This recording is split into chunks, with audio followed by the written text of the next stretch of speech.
میثاق جمہوریت کا بڑے چرچے ہیں، اور اب تو خیر میثاق معیشت کی بھی باتیں ہو رہی ہیں. دو بڑے رائیولز، پولیٹیکل رائیولز، ایک کا اقتدار ختم ہوا تو دوسرا اقتدار میں آیا، اور دونوں ایک دوسرے کے اقتدار کے پیچھے پڑے رہے، ایک دوسرے کی ٹانگیں کھینچی. ان کو ایک ٹیبل پر بٹھایا جس شخصیت نے، وہ نواب نصر اللہ صاحب تھے. بڑا مین رول پلے کیا انہوں نے چارٹر آف ڈیموکریسی کے لیے.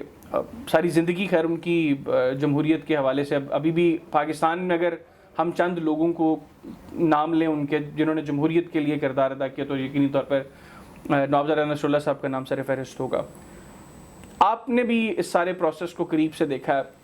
کتنا مشکل تھا نواب نصر اللہ صاحب کے لیے ان لوگوں کو ایک ٹیبل پر لے کر آنا، اور کیا ہوا تھا؟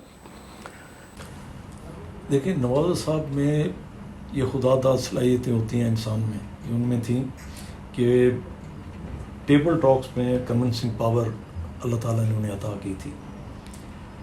تو جب یہ سارا پروسیس ہو رہا تھا تو سارا دن محترمہ بھی ملک سے باہر تھیں، انگلینڈ تھیں، میاں نواز شریف صاحب بھی جدہ میں تھے. تو جو یہاں پہ لیڈرشپ تھی، امین فہیم صاحب ادھر لیڈ کر رہے تھے، جاوید ہاشمی صاحب اور باقی لوگ جس طرح تھے سب اپنی اپنی پارٹیز کو. تو ڈیلی میٹنگز ہوتی تھیں، اس میں یہ چیزیں کہ جی کس طرح کرنا ہے، کیا کرنا ہے، ARD کے پلیٹ فارم سے وہ سارا ایک وہ تیار ہو رہا تھا چارٹر. تو اس پہ بار بار نواز صاحب وہ ایک ڈرافٹ بناتے تھے، پھر وہ ساری کٹنگ کہ یہ چیز شامل کی جائے، یہ پوائنٹ رکھا جائے، یہ پوائنٹ رکھا جائے. میں اس کا بتاتا ہوں کہ آگے یہ پوائنٹ کس طریقے سے آگے بھی پہنچے.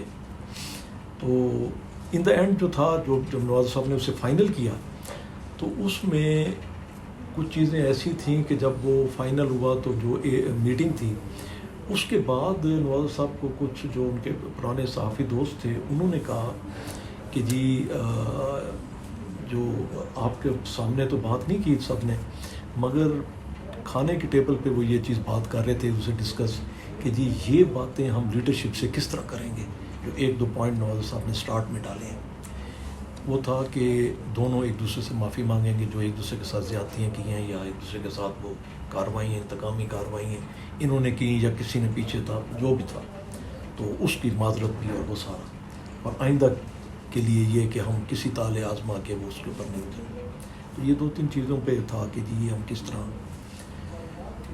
نواز صاحب نے جب یہ بات سنی تو انہوں نے، ہمارے ایک دوست تھے، ان کا وہ سیٹ تھا تھرڈ سیٹ دوسرا، اس سے انہوں نے خود بیوی سے بات کی اور انہوں نے بیوی کو اس چیز پہ قائل کیا کہ دیکھیں جب تک آپ لوگ ایک دوسرے سے معافی نہیں مانگیں گے، معذرت نہیں کریں گے، ایک تو آپ بے شک مل جائیں، آپ کا ورکر نہیں ایک دوسرے کے ساتھ ٹھہرے گا کہ ان کے ساتھ زیادتی ہوئی سارا. تو ان تک جب یہ میسج نہیں جائے گا کہ ہم صاف دل صاف ذہن کے ساتھ اور ملک کے لیے، جمہوریت کے لیے اکٹھے ہو رہے ہیں، تو اس وقت تک یہ بات نہیں بنے گی. دوسرا، ہم نے جب الائنس بنانا ہے، ہمارا ایک میسج عوام تک جانا چاہیے، وہ ہم انسپائر کریں انہیں کہ جی ہم تمام اختلافات بلا کے ساری پارٹیز اکٹھے بیٹھ رہی ہیں اور یہ سارا تو بیوی نے ایگری کیا. پھر نواز شریف صاحب سے انہوں نے بات کی، انہوں نے پھر یہ چارٹر جا کے اور ان کی زندگی کے بعد اس چارٹر کو پھر وہ کر کے فائنل کر کے کیا گیا. اب جو بات میں بتانا چاہتا ہوں کہ ابھی لاسٹ یہ ایک دو چیزیں ایڈ نہیں ہوئی تھیں کہ یہ معافی والی بات یہ ہو. تو جب وہ آگرہ سبمٹ ہوئی تو جنرل ضیاء صاحب کے پاس وہ جو ادھر میٹنگ ہوئی اپنا ایک پنڈی کے ایک ریسٹ ہاؤس میں، جس میں وہ 40-50 منٹ کی ملاقات 5.5 گھنٹے چلی جنرل مشرف کے ساتھ. تو وہاں پر جب جنرل مشرف مختلف باتیں کر رہے تھے تو وہ فائل ان کی پڑھی، تو ایک فائل انہوں نے نکالی. اب وہ بڑی حیران فوٹو کاپی تھی، وہ فوٹو کاپی تھی جو نواز صاحب کے ہاتھ کی کٹنگز کے ساتھ. اچھا. یہ پوائنٹ سامنے، یہ پوائنٹ سامنے. ابھی اس میں یہ پوائنٹ نہیں تھا، وہ فائنل نہیں ہوا تھا معافی والا.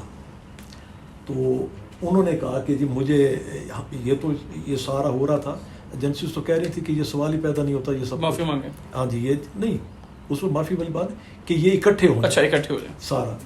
تو یہ کہنے لگا جی بڑی عجیب بات ہے. اور اب مجھے ایک کا نام لیا سابق جنرل، تو کہنے لگے کہ انہوں نے مجھے کہا، انہوں نے کہا آپ کو یہ پتہ ہے کہ یہ کام وہی آدمی کر سکتا ہے جو آگ اور پانی کے ساتھ وہ کرے، کش لے.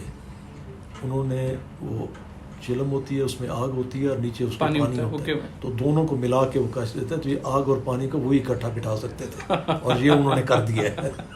تو پھر نواز صاحب نے اسے بتایا, انہوں نے کہا یہی نہیں.